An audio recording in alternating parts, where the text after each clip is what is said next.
She didn't call. She sent a text. That's the part I keep coming back to. Not the words themselves, though God knows the words were bad enough, but the fact that she couldn't be bothered to dial my number. After 31 years of me showing up, after 31 years of school pickups and hockey registrations and mortgage payments, and sitting through every single Christmas dinner with her parents even when her father spent the whole meal pretending I wasn't there. After all of that, what I got was a text message. It came in at 7:14 on a Tuesday morning. I was standing at the kitchen counter in Sudbury, waiting for the second cup of coffee to finish, looking out at the backyard where the birch trees were just starting to turn. October. That particular kind of Ontario morning where the light comes in sideways and everything looks like it's made of copper. My phone buzzed on the counter. Dad, we've decided to change the cabin booking. It's going to be just the 4 of us this year, me, Derek, and the kids. We think it's better for the family dynamic. Hope you understand. I read it twice. Then I put the phone face down on the counter and watched the coffee finish dripping. Hope you understand. My daughter sent me that.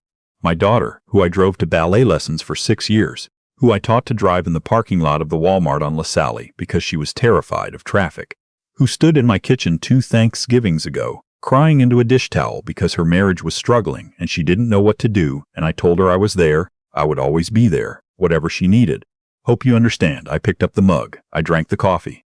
I stood there for a long time looking at those birch trees. The cabin had been my idea originally. My wife, my late wife Audrey, she'd found it back in 2009. A rental on Lake Temagami, about 2.5 hours north of here, with a dock and a wood stove and absolutely no cell service, which in those days felt like a luxury instead of an inconvenience. We went every Thanksgiving for 11 years, just the family.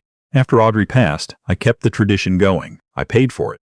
Every year, I booked it in February when the prime dates opened up. I paid the deposit. I drove up first to get the wood stacked and the place aired out, and when everyone arrived, I cooked the turkey. That was 3 years ago that my daughter remarried. Derek. I don't have anything particularly bad to say about Derek. He's a land surveyor from Barrie. He's polite in the way that people are polite when they're performing politeness rather than feeling it. He calls me sir, which I find exhausting.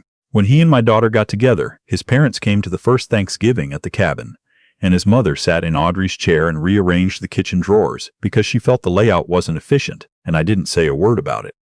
Not one word. The next year, Derek's parents came back. The year after that, his brother came too, and his brother's girlfriend. The cabin sleeps 10. It was getting tight, but I didn't say anything about that either. I just booked a larger one, a nicer one, about 4 kilometers down the lake. It cost me $900 more per week, but I didn't mention that. I was glad to do it. Family, that's what you do. This past summer, Derek was promoted. Project manager, regional something or other. His salary went up considerably. My daughter mentioned it twice in the same phone call, both times very casually. Good for him, I said. I meant it. They bought a new house in Innisfil, 6 bedrooms. Good school district. Good for them. In September, my daughter called and said they were thinking about doing the cabin a bit differently this year. Maybe invite some of Derek's family, maybe make it a bigger gathering. I said that sounded fine. We could book the large one again. She said she'd have to talk to Derek. I said, of course. Then October came, and I got the text. I stood in my kitchen for a while, and then I went and sat down at the table, the same table where my daughter did her homework, where Audrey used to sit across from me marking her students' papers with a red pen, her reading glasses pushed up on her forehead. I sat there and I thought about what the text actually meant. It didn't mean they were going up without me. People go on trips, that's fine. It meant I was being rearranged, moved off to the side, made into an optional thing. The kind of thing you do when it's convenient and decline when it isn't. I thought about calling. I thought about asking what family dynamic meant exactly, since I am her family, have been her family her entire life. I thought about asking whether Derek's parents were still invited, since if the point was to make it smaller and quieter, then presumably the list was getting shorter across the board. I didn't call. I went to my office, the small room off the hallway where I keep my desk and my books, and I sat down and I looked at the file folder I keep for the cabin. Receipts, confirmations, the little notes I make about what needs to be done when we arrive. I'd already paid the deposit for this year. $1,200, non-refundable before November 1st. I thought about Audrey. I thought about what she would say. She would probably say, give it time, give them space, they're building their own life. She was more patient than me. She was more patient than most people. But she also would have gotten very quiet, the way she did when she was angry about something, and that quiet would have lasted a while. I closed the folder. I went back to the kitchen and I washed my mug.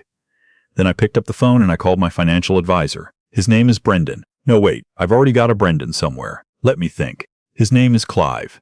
Clive McKenzie. Been my advisor since I was 45 years old.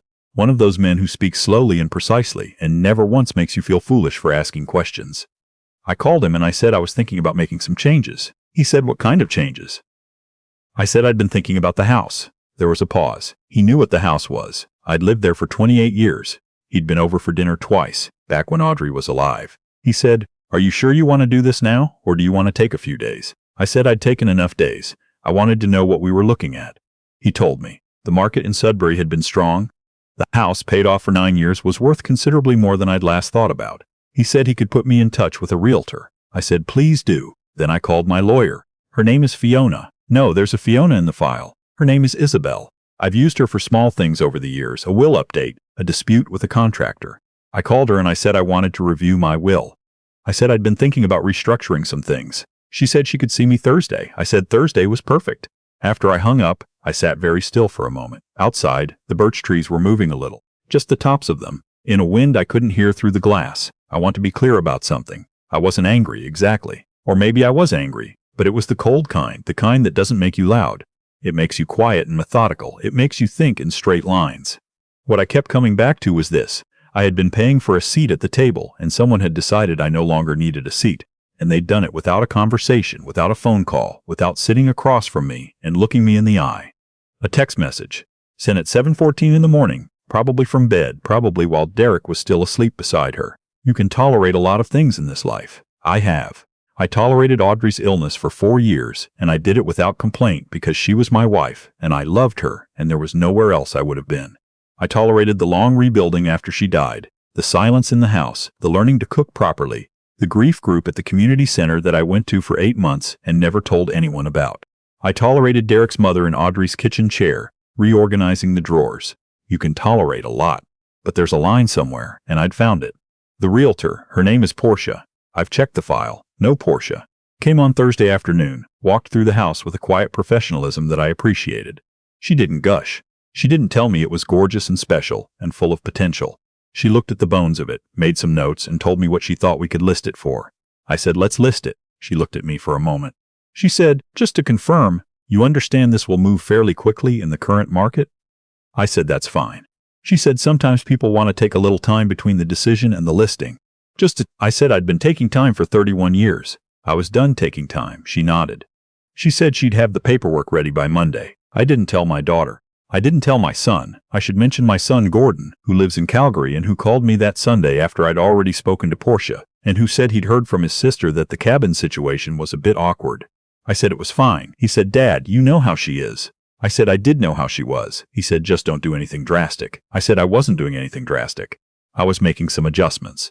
He laughed because he thought I was joking. He knows me well enough to know I don't make dramatic gestures. He doesn't know me well enough, apparently, to know that when I get quiet about something, it's not because I've accepted it. The house was listed on a Wednesday. It was under conditional offer by Friday evening. Full asking price. I was standing in my kitchen when I got Portia's call. The same kitchen, the same counter where I'd read my daughter's text. I said thank you, I'd review the conditions over the weekend. She said the buyers wanted a 60-day closing, which was very manageable. I said that was fine. After I hung up, I looked around the kitchen for a while. It's a good kitchen. Audrey picked the cabinets. We argued about the countertops and she won, and she was right to win, because the countertops she chose were better. I've thought about that many times. I booked an apartment, a rental, 2-bedroom, in a building near Ramsey Lake. Nice view, underground parking, elevator. Month to month for the first 6 months while I figured out what came next. I had some ideas about what came next, but I wasn't in any rush. I called Clive again and told him what had happened with the house. He said, "I have to ask, are you doing okay?" I said I was doing fine. He said, "Sometimes when people make big financial moves after a difficult personal event." I said, "Clive, I'm 63 years old. I've been managing my own decisions since before you had your license." He said, "Fair enough," and we moved on. Thanksgiving came. I went to Gordon's sister's house, my daughter's house, because she'd eventually called me 2 weeks after the text to say they were hosting and I was welcome to come. She said it a bit stiffly. I imagined Derek was in the room. I went. I sat at their table. Derek carved the turkey, which I found slightly funny, but I kept that to myself. His parents were there. His brother was there. I helped clear the plates afterward, and I chatted with Derek's mother about her garden, and she was actually quite pleasant when we were talking about something neutral like tomatoes. At one point, my daughter found me in the kitchen and said, "Dad, I want to talk about this summer. I want to explain." And I said, "There's nothing to explain, sweetheart." I meant it. There was nothing to explain anymore. She looked at me, like she wasn't sure what that meant. We sat at the table and had pie. My daughter makes a very good butter tart pie, which is something Audrey taught her. I told her so. She softened a little.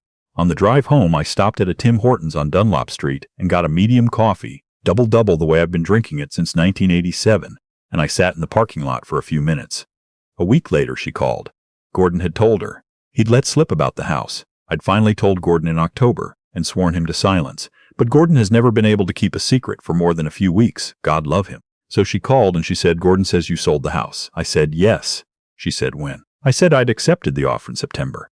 She was quiet for a moment. She said, why didn't you tell me? I said I didn't want to bother anyone. I think she heard it then, the quietness in it. Because she said, is this because of the cabin? I said the cabin was one part of things, sure. I said I'd been thinking about the house for a while anyway. I said the upkeep was a lot for one person and it made more sense to simplify. All of which was true, by the way. None of it was a lie. She said, Dad. I said she hadn't upset me. I said I was fine. I said I hoped they had a good time at the lake. There was a long silence. Then she said we didn't actually go. Derek's parents had something come up and then the kids got sick and by the time everything settled it didn't happen. I said, think I was sorry exactly. But I wasn't glad either. It just was what it was. She said maybe next year we could all go together again. I said maybe next year, sure. What I didn't say is that I'd spent some of the money from the house on a trip. Just for me. A small expedition, you could call it. I'd booked a photography tour in Newfoundland for 2 weeks in May. Fogo Island, the Bonavista Peninsula, parts of the coast I'd always told Audrey we'd get to someday and then somehow never did. It was run by a fellow out of St. John's, small group, never more than 8 people. You drove your own vehicle, stayed in bed and breakfasts, walked the land in the early morning light. I told Clive about it and he said that sounded like exactly the right thing. He said Audrey would have liked that. I said she would have. She'd have made me pull over every 20 minutes to look at something. A piece of lichen on a rock, a funny-shaped cloud, a dog sitting on a wharf. She had an eye for things. I've been trying to develop one, now that I have the time. When the moving truck came in November, I walked through the empty house once before I handed over the keys. Every room. The room that had been my daughter's, where the curtain rod was still slightly crooked because she'd yanked it once getting out of bed in high school, and we'd never quite leveled it right after. The master bedroom where Audrey had put a small shelf just inside the closet because she needed a place to put her glasses at night. The kitchen. I stood in the kitchen for a few minutes. I thanked the house, I suppose, not out loud, but I thanked it. Then I closed the door behind me. I've been in the apartment 4 months now. The view of Ramsey Lake is better than I expected. In January, when the lake freezes and the light is low and white and the whole city goes quiet under the snow, it's actually remarkable. I sit with my coffee in the morning and I watch it. I've started reading more, the kind of books I always meant to get to. I take a walk most evenings. I sleep well. My daughter and I have dinner together about once a month now.